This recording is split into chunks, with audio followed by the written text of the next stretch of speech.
Mon analyse, elle dépend de la situation générale des États-Unis dans le monde. On peut considérer que les États-Unis sont actuellement ont au moins trois fronts. Il y a le front face à la Russie, il y a le front face à la Chine, il y a le front face au Moyen-Orient, en tout cas au Hamas, et sur la protection d'Israël. Et encore, on pourrait trouver ensuite d'autres sujets de conflit, en Corée par exemple, ou ailleurs, mais je crois que ce sont les principaux. Et donc, le problème, c'est que les États-Unis ne sont plus en mesure de faire ces trois fronts à la fois. Et donc, ils ont essayé de partager le fardeau avec l'Union européenne, les pays de l'Europe, notamment sur la question de l'Ukraine. Sachant que, vous connaissez mes analyses, ça n'est pas la Russie qui a attaqué l'Ukraine, c'est l'OTAN qui a attaqué la Russie à l'origine.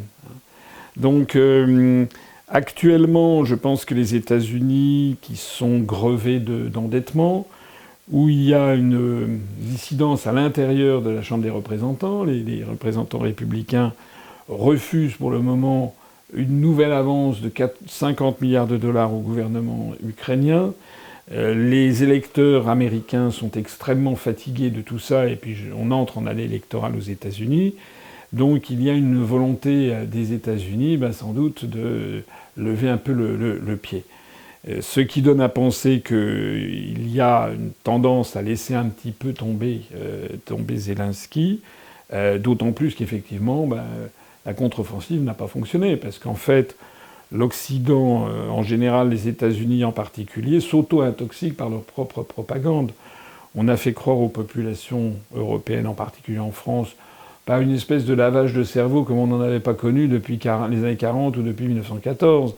On a les médias qui entonnent tous depuis des mois et des mois, enfin depuis le 22 février 2022, qui entonnent des narratifs qui se révèlent plus faux les uns que les autres. Je rappelle par exemple que M.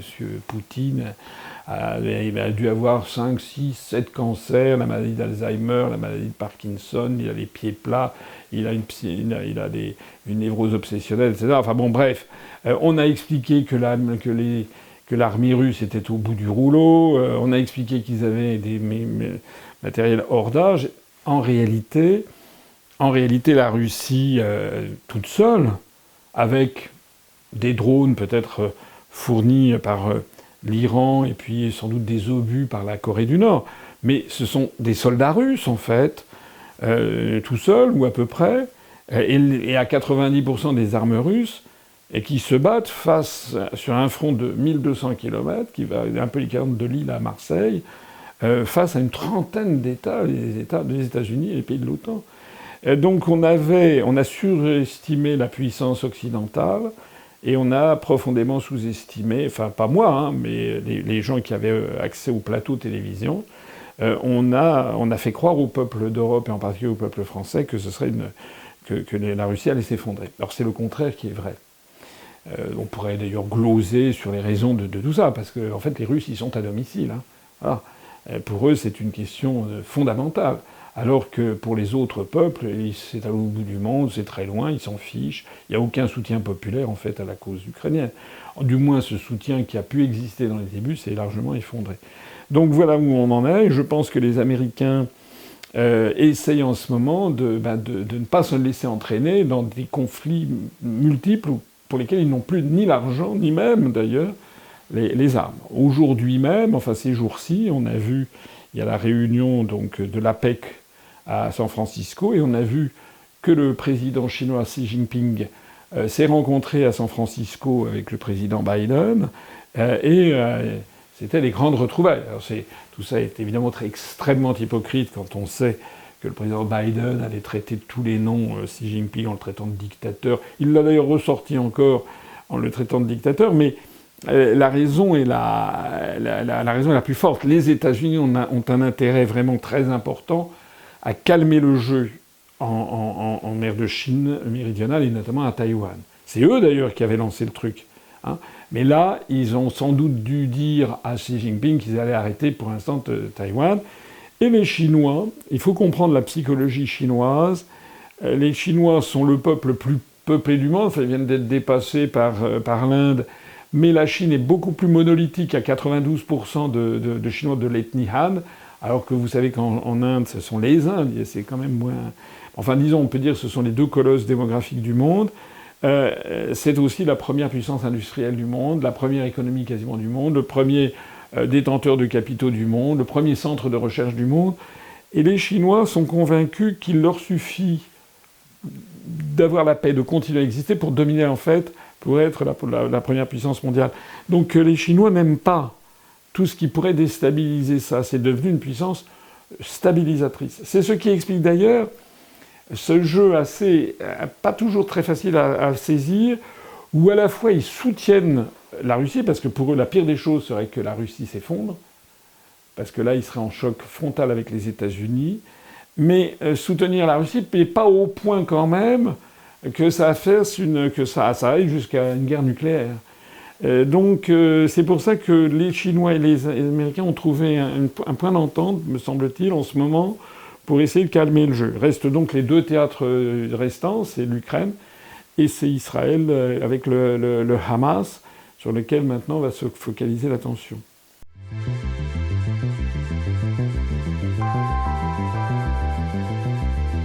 Alors, j'aurais tendance à vous répondre d'une part qu'il n'y a pas que Kiev. Il est question de faire entrer 7 nouveaux États, avec notamment l'Albanie, le Monténégro, la Moldavie, la Géorgie qui vient d'être reconnue comme étant ayant vocation à entrer. La Géorgie, c'est quand même un pays qui est dans le Caucase et dont une partie du territoire, il y a 2 provinces, l'une s'appelle la République d'Ossétie du Sud et l'autre la République d'Abkhazie, sont actuellement occupées par les Russes. Donc la Commission européenne vient de donner son accord pour lancer des négociations avec la Géorgie, qui est en état de guerre avec la Russie. Et puis ajoutons-y encore la Bosnie-Herzégovine, et puis je ne sais plus quoi encore que j'ai dû oublier. Donc ça fait 7 États. C'est délirant. C'est absolument délirant.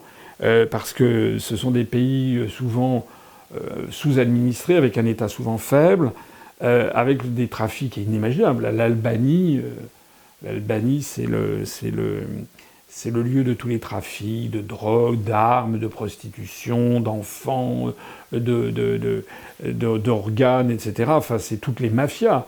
C'est incroyable. Quant à l'Ukraine, l'Ukraine, c'est le gros morceau. Et vous avez peut-être noté que la FNSEA, donc, qui est le représentant des grands céréaliers français, c'est l'agriculture de la grosse agro-industrie française.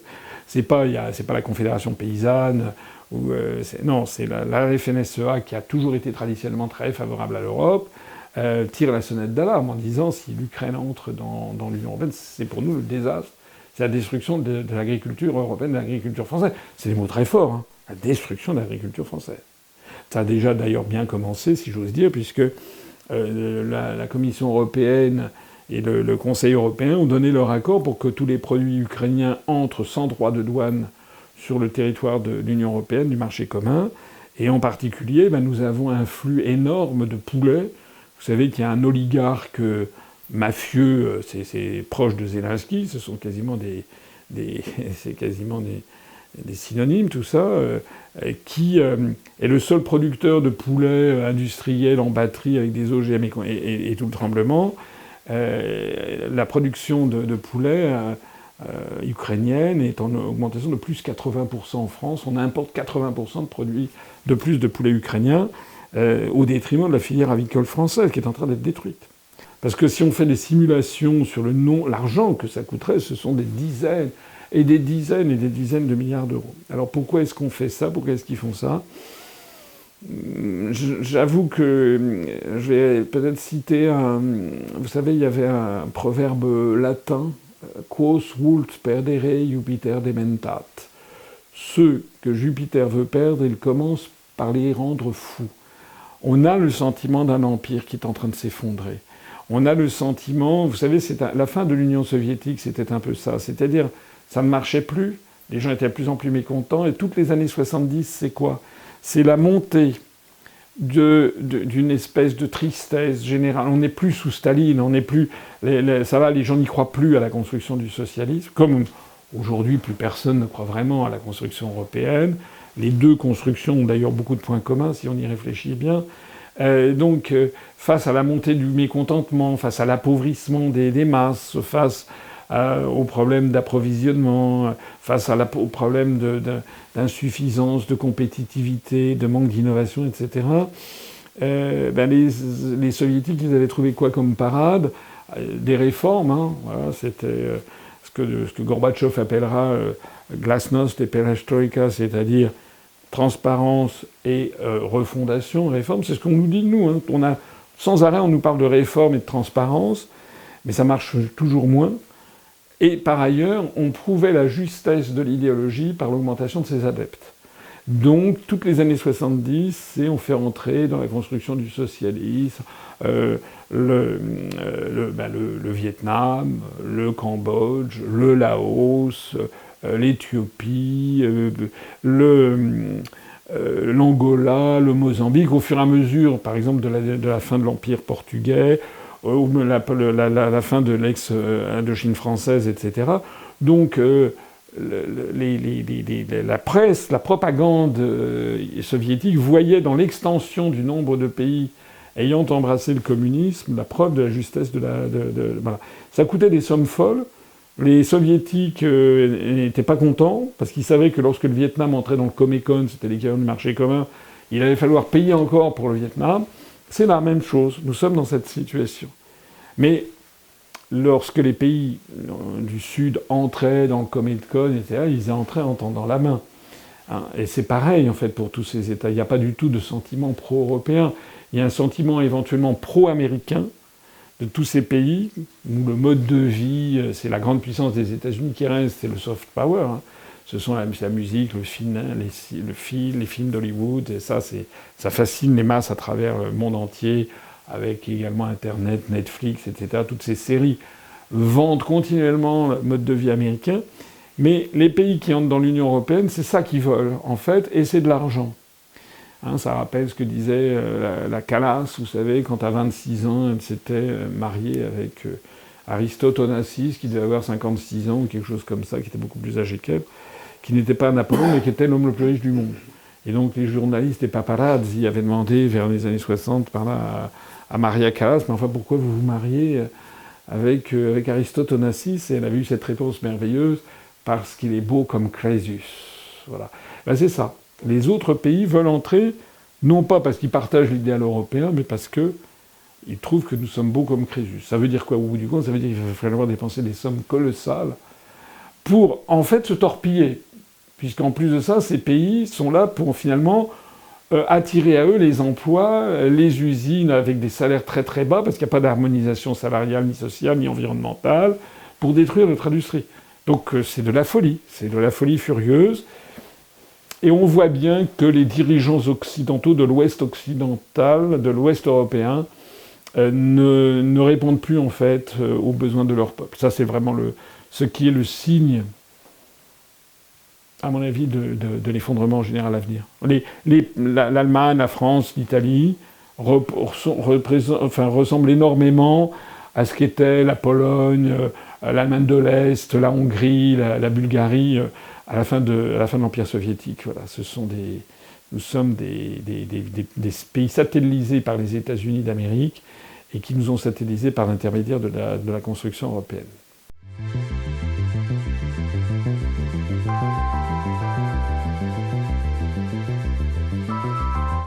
C'est une question assez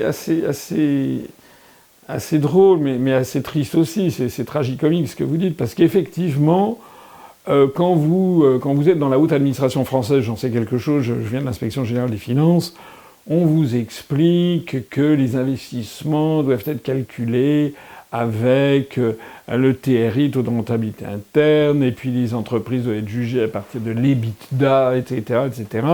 Donc j'ai même vu dans certaines des missions que j'avais faites qu'il y avait des hauts fonctionnaires à la direction du Trésor qui prétendaient juger de la nécessité ou non de faire des réfections de route en fonction de ce que ça allait rapporter ou non à la collectivité nationale. C'est-à-dire que, oubliant quand même ce que c'est qu'une nation, c'est-à-dire que tout ne doit pas se résoudre simplement au principe de la rentabilité. Mais ce qui est extraordinaire, c'est ce que vous dites, c'est que on a des dirigeants qui ont dépensé des sommes absolument extravagantes pour rien. Alors on a eu le premier exemple, c'est quand même Macron qui a endetté la France pendant des générations. Depuis qu'il est aux affaires, la France est passée de 2 000 à 3 000 milliards d'euros de dette. On est devenu un des pays les plus endettés de la planète en pourcentage du PIB. Ça va très très mal se terminer, forcément. Et notamment, il y a plus de 600 milliards d'euros d'endettement qui viennent du confinement du Covid. Voilà.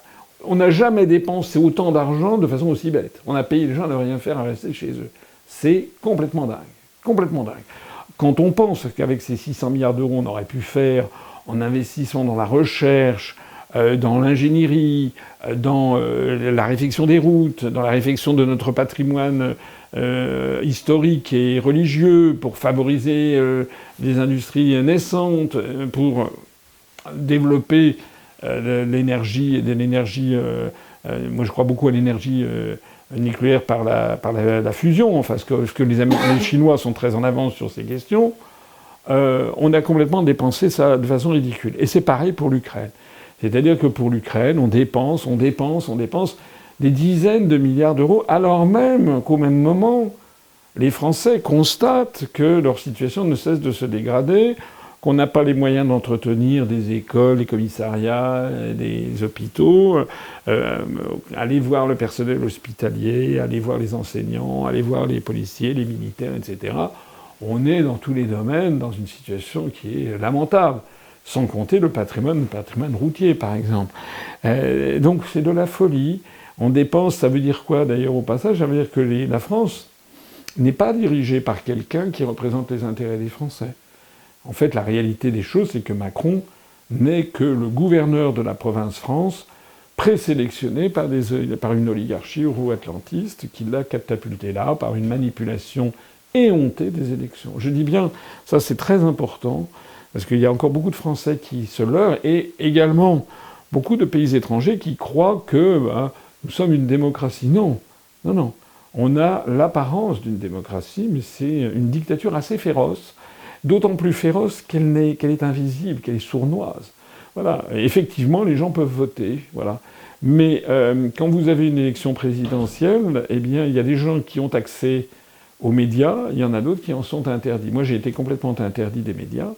Et puis il y en a qui sont promus constamment contre la volonté des gens, parce qu'on sait que si vous avez 0% du temps de parole, c'est-à-dire le moment où quelqu'un parle pendant une campagne, et 0% du temps d'antenne, c'est-à-dire le moment où des journalistes parlent de vous dans des émissions, par exemple pendant la présidentielle, il y a une émission sur France Inter qui s'appelle Les Échos de campagne. Moi, en 2017, j'ai eu 0,8% du temps de parole et 0% du temps d'antenne. Alors si vous avez 0, les gens ne vous connaissent pas, personne ne vote pour vous, vous avez 0. À l'autre bout de l'échelle, si vous avez 100% du temps d'antenne et 100% du temps de parole, vous êtes Kim Jong-un en Corée du Nord et vous vous faites réélire. Et entre les deux, c'est une courbe de régression linéaire. Donc si vous avez quelqu'un comme Macron qui a été catapulté en ayant 24-25% du temps de parole, et également, 50% du temps d'antenne tous les années 2015-2016, il a été élu par ce seul fait. Donc on est vraiment, j'insiste là-dessus, sur le fait, et c'est pas seulement vrai en France, sur le fait que les élections sont truquées à la base par l'accès à l'information. Normalement, si on était dans une vraie démocratie, les électeurs, au moment où ils se rendent dans les urnes, ils auraient une bonne connaissance de l'ensemble de l'offre politique qui leur est proposée. Mais moi, je l'ai vu quand je suis en 2017, au moment de... J'ai eu un mois pour me faire connaître, parce que jusque-là, je n'avais jamais eu accès aux grands médias, et on peut considérer que j'ai eu 0,8% du temps de parole. Donc matériellement, les gens qui me connaissaient en 2017, c'était peut-être... qui étaient capables de mettre un nom sur mon visage et d'avoir quelques idées sur mon analyse et mon programme, c'était pas plus de quelques 5-6% des gens, peut-être. Donc quand j'ai fait 1% des suffrages, il y a des gens qui disent « Mais regardez, vous pesez rien, vous avez fait 1%. » Oui, mais d'accord. Mais j'ai fait 1% alors qu'il y avait peut-être que 4 ou 5% des gens qui me connaissaient. parce que je note que quand je fais des vidéos, enfin excusez-moi de parler de moi, mais quand je fais des vidéos sur Internet, elles font parfois des millions de vues. Donc mon propos, mes analyses intéressent, et c'est justement la raison pour laquelle je suis interdit des grands médias. Voilà, donc je reviens à notre propos.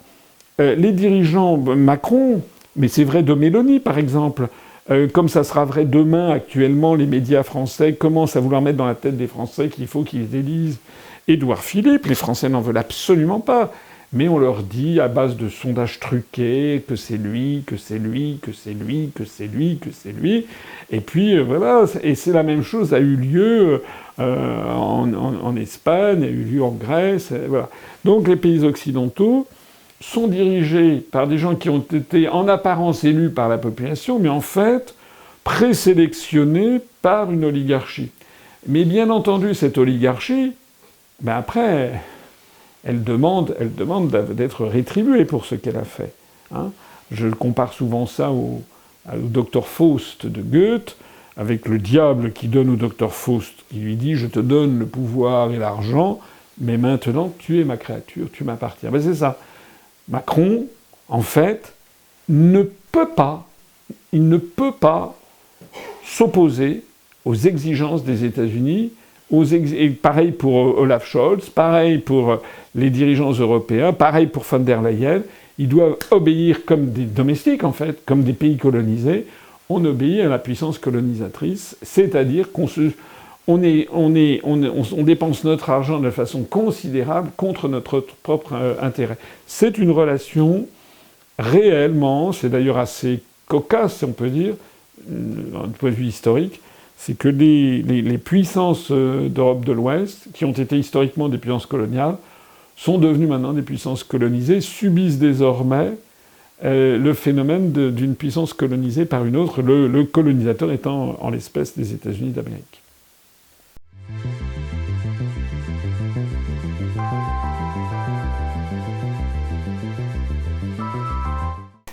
Parce que je pense que, d'abord, il faut bien comprendre que les États-Unis sont en phase de déclin.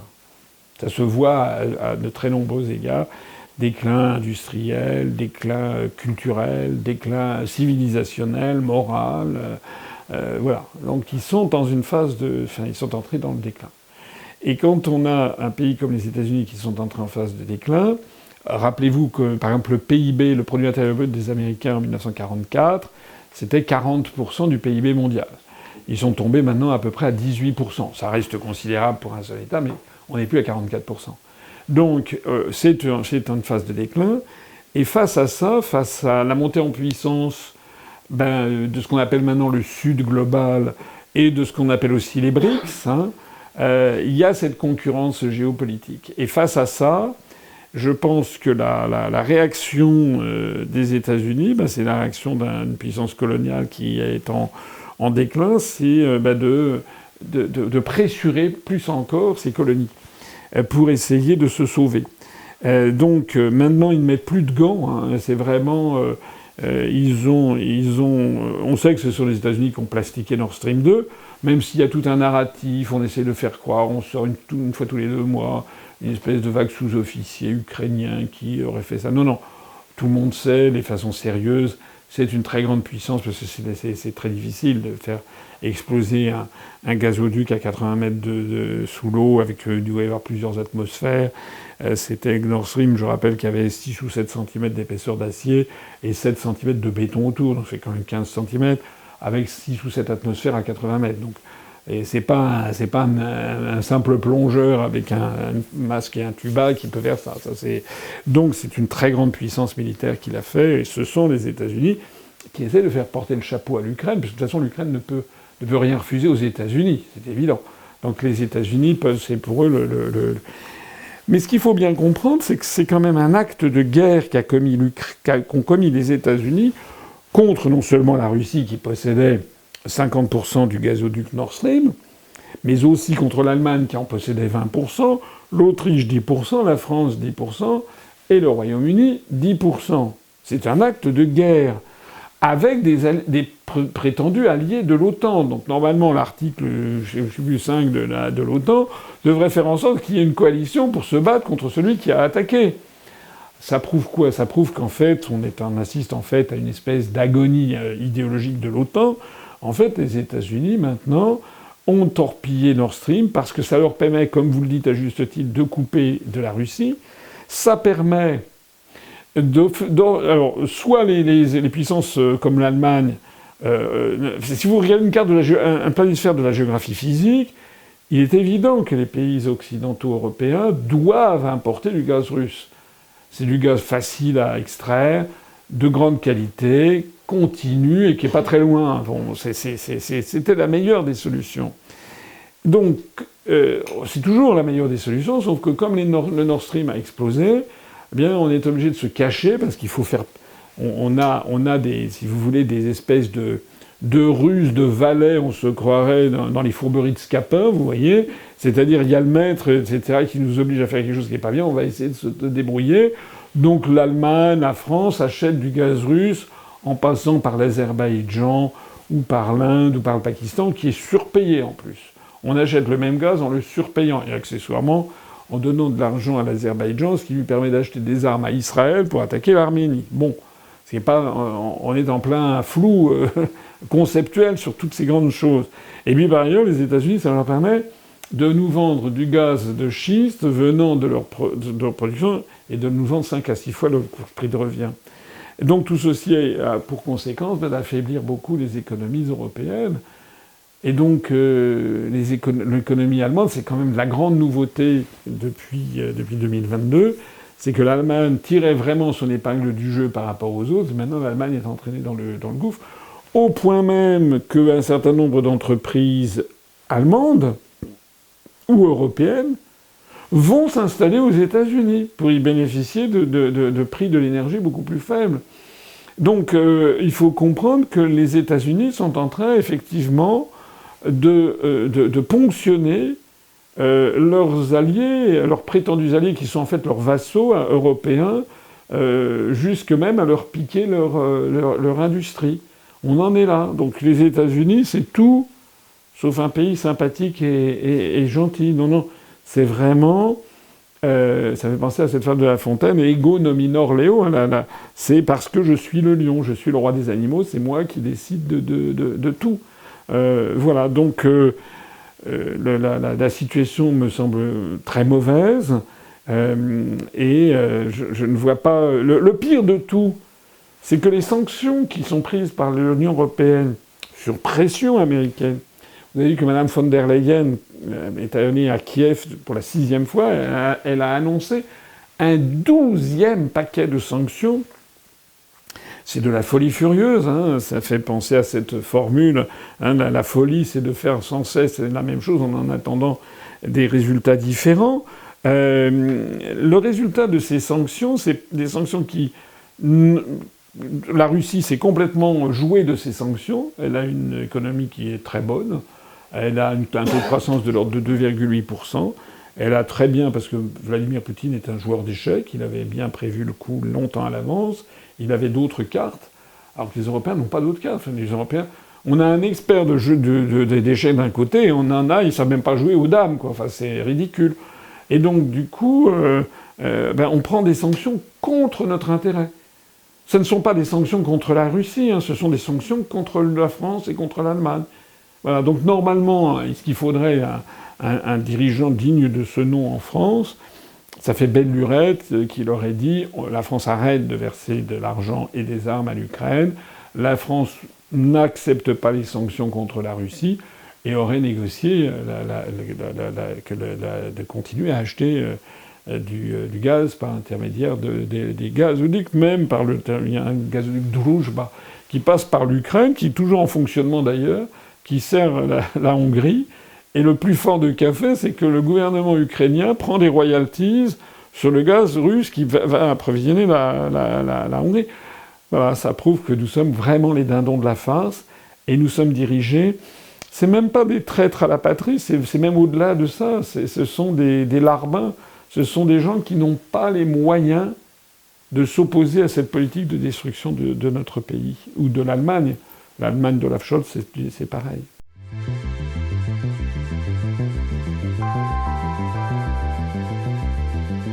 Ce qui se passe dans l'Union européenne, ce qui se passe en Europe est vraiment particulier. C'est vraiment des pays qui pourtant sont parmi les plus anciens États-nations du monde, hein, la France, le Royaume-Uni, l'Espagne, c'est quand même parmi les plus anciens États-nations du monde, ont été colonisés à leur tour et se voient imposer non plus de marge de manœuvre nulle part. Que ce soit en matière économique, en matière énergétique, mais aussi en matière diplomatique, en matière militaire, en matière civilisationnelle et culturelle. Dans beaucoup de pays du monde, par exemple, il y a quelque chose dont on parle peu en France, parce que c'est politiquement incorrect, mais tout ce qui est la woke culture, la LGBT culture, ne passe absolument pas dans les pays du Sud. Mais pas du tout, du tout, du tout. En Afrique, au Moyen-Orient, en Asie, en Amérique du Sud, pas du tout. La France, malheureusement, est à la remorque des États-Unis parce que tout simplement nos médias sont dans la main d'oligarques qui sont français dans certains cas, mais qui sont aussi qui appartiennent à ce que je ne sais plus quel sociologue appelait une hyperclasse mondialisée. Voilà, donc en fait, ils n'ont plus aucun réflexe national. Et ils suivent une espèce de mode de la woke culture. Alors ça, cet enjeu culturel aussi joue pour beaucoup. Et puis il y a aussi la configuration des personnalités. Qu'on l'aime ou qu'on l'aime pas, je considère personnellement que quelqu'un comme Vladimir Poutine restera dans l'histoire de la Russie comme un des grands personnages de l'histoire russe, comme il y en a un tous les siècles. Voilà. Et je pense qu'il s'est hissé à la hauteur de Staline, de Lénine, de Pierre le Grand, de la Grande Catherine de Russie, d'Alexandre Ier, de Nicolas Ier, de ces quelques grandes figures de l'histoire russe. De la même façon, Xi Jinping, alors qu'on dise que les régimes sont dictatoriaux, etc., je suis d'accord. Hein. Bien sûr que la Chine populaire, ce n'est pas un modèle de démocratie, et la Russie non plus. Mais je vous ai dit que la France non plus. Il faut arrêter aussi ce narratif. Les Français, ils savent bien, hein, qui vivent en France, que la démocratie n'existe plus. D'ailleurs, M. Macron et sa première ministre, Mme Borne, maintenant utilisent une procédure que les Français connaissent désormais bien, qui s'appelle la procédure dite du 49-3, qui permet, on n'a jamais vu ça dans aucune démocratie, qui permet de faire avaler des lois, de faire entrer en vigueur des lois sans qu'elles soient votées. C'est quand même un truc incroyable. Il suffit que les députés ne se liguent pas pour faire tomber le gouvernement. Or, comme ils savent que les députés, s'ils faisaient tomber le gouvernement, il y aurait une dissolution et qu'ils perdraient leur siège très probablement pour beaucoup d'entre eux, il y a une majorité de députés lâches et cupides qui préfèrent leur intérêt personnel plutôt que l'intérêt de la nation. Alors qu'on ne vienne pas m'expliquer que la France serait une très grande démocratie. Voilà, je crois que la France, comme d'ailleurs beaucoup de pays occidentaux, devrait faire ce qu'on appelait jadis, si vous voulez, une espèce de retour sur soi, hein, d'examen de conscience, comme on disait jadis. Et je pense qu'une France régénérée devrait prendre un certain nombre de mesures. La première des mesures étant d'arrêter de donner des leçons de morale à la planète entière. Ça, je pense que beaucoup de pays du monde ne le supportent plus. Hein, on parlait de la woke et LGBT culture. Vous savez que la France, par mimétisme avec les États-Unis, M. Macron a créé un poste d'ambassadeur aux droits LGBT. Bon. Et cet ambassadeur s'est rendu en Afrique. Il a voulu aller au Cameroun. Le Cameroun est dirigé par le président Paul Biya, qui est un vieux monsieur, qui a 92 ans, qui est un Africain. C'est peu dire, si vous voulez, que ça passe pas. Qu'est-ce qui s'est passé ? Il s'est passé que le président du Cameroun, il a dit non. Il a déclaré ambassadeur persona non grata. Donc, on a créé ex nihilo un problème diplomatique, une brouille diplomatique entre la France et le Cameroun parce qu'on envoyait un type aller expliquer quels étaient et qu'il fallait respecter les droits des LGBT. Mais c'est quand même pas notre affaire. Et la France et le monde occidental se sont ainsi chargés de donner des leçons de morale. Donc il faut qu'en Iran, les femmes puissent ne pas porter le voile, mais en France, il faut qu'elles puissent le porter. Enfin, c'est complètement dingue, en fait. On passe... D'ailleurs, si vous regardez, je vous conseille quelque chose qui est à la fois assez cocasse et qui a de quoi mettre en colère. C'est le temps passé par le Parlement européen. Regardez les sessions. Ils passent leur temps à examiner la situation intérieure dans tous les États du monde, comme une espèce si vous voulez, de comtesse qui regarderait avec un face à main et qui, avec une lippe de dédain, et qui à chaque fois donne des mauvais points. Alors, on critique la politique au Ghana, la politique au Rwanda, au Malawi, au Paraguay, au Pakistan, en Turquie, etc., etc. En Syrie, bien sûr, en Arabie Saoudite. Partout, on donne des leçons de morale, alors qu'au même moment, le niveau de vie des populations européennes s'effondre, leur civilisation s'effondre, parce que ça, c'est quelque chose qui ne trompe pas, c'est de voir l'image que produisent les productions intellectuelles, artistiques. Ben non, c'est fini, en fait. Maintenant, dans le monde entier, quand on pense à l'innovation architecturale ou artistique ou scientifique, on regarde malheureusement de moins en moins vers les pays de l'Europe.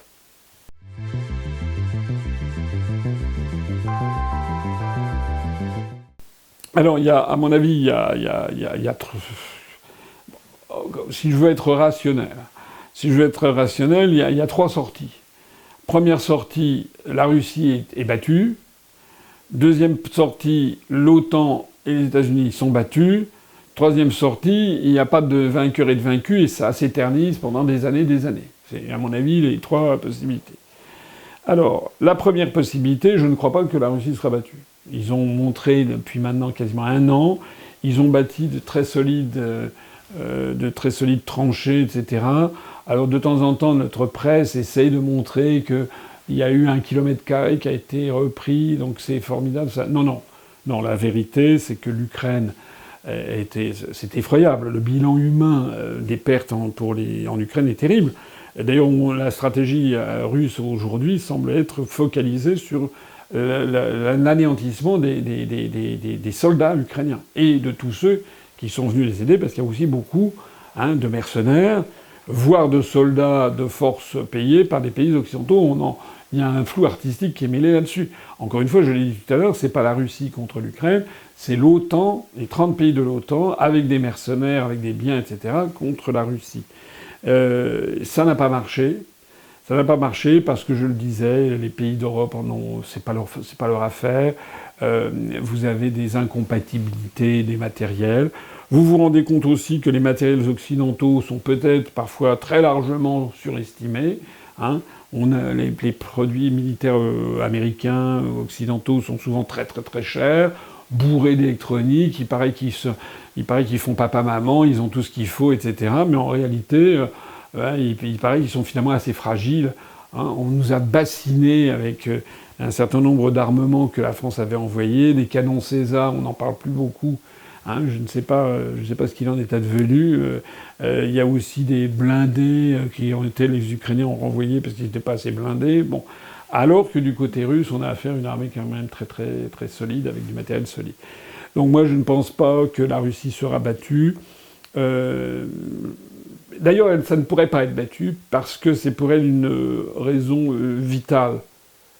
Et s'il y avait vraiment un problème vital qui menaçait la Russie, je crois que les Russes finiraient par utiliser une bombe nucléaire, au moins des bombes nucléaires tactiques, avant de passer aux extrêmes. Donc c'est quand même très dangereux, parce que la Russie ne peut pas être battue sur cette question, c'est son existence même.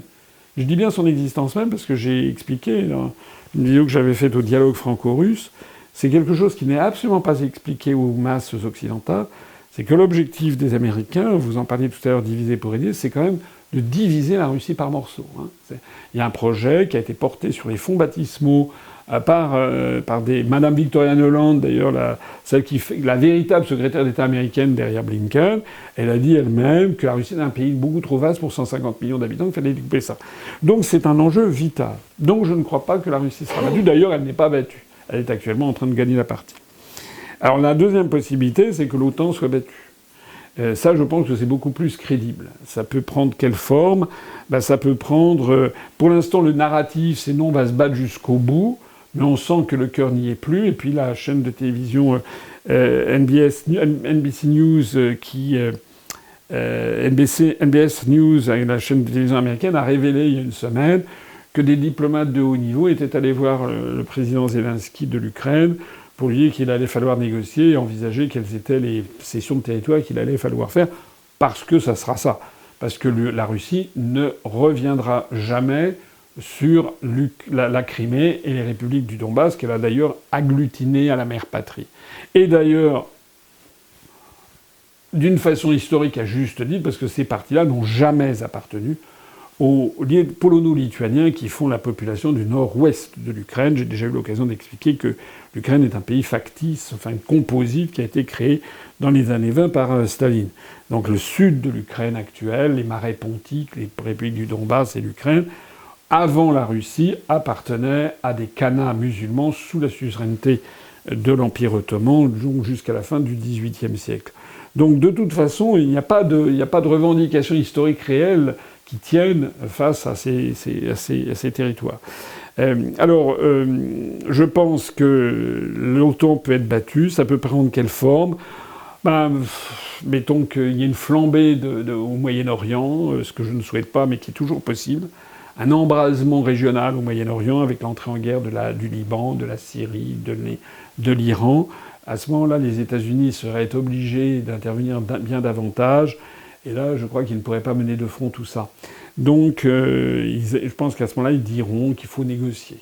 Bien entendu, nous aurons en Occident, on nous expliquera, on nous présentera les choses, on ne dira pas du tout que c'est une défaite, on dira qu'on trouvera un moyen. Mais surtout, il y a quelque chose d'important, c'est l'élection américaine. Parce que il est bien évident que si Joe Biden est battu en novembre 2024, c'est dans un an, donc maintenant tous les débats vont commencer.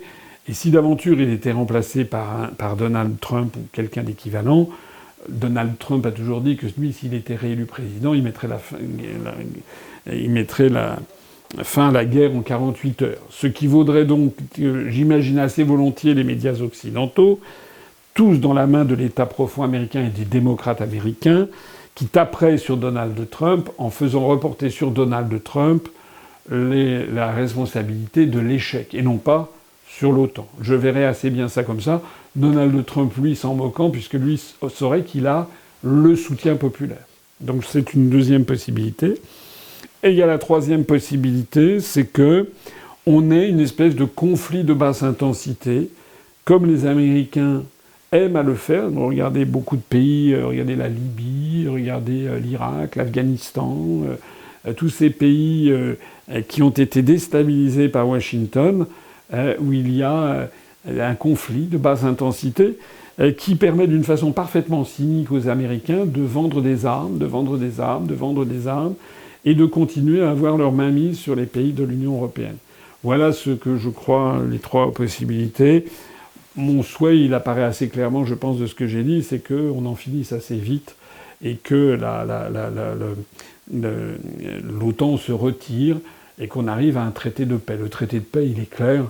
Il faudra que les républiques du Donbass et la Crimée, peuplées de russophones et de russophiles, martyrisés par le régime de Kiev, restent acquis à la Russie, et puis que le reste de l'Ukraine, alors plus ou moins la région d'Odessa qui serait donnée à la Russie, je ne sais pas, mais le reste de l'Ukraine devenant un État tampon, en fait, qui ne pourrait appartenir à aucun camp, et notamment ni à l'Union européenne, ni à l'OTAN, ce qui, soit dit en passant, satisferait certainement beaucoup, de façon à mezza voce, des dirigeants comme les dirigeants français qui se déclarent en faveur de l'entrée de l'Ukraine uniquement parce qu'ils ont le pistolet sur la tempe de l'oncle Sam, mais en fait, en France, tout le monde sait que c'est de la folie.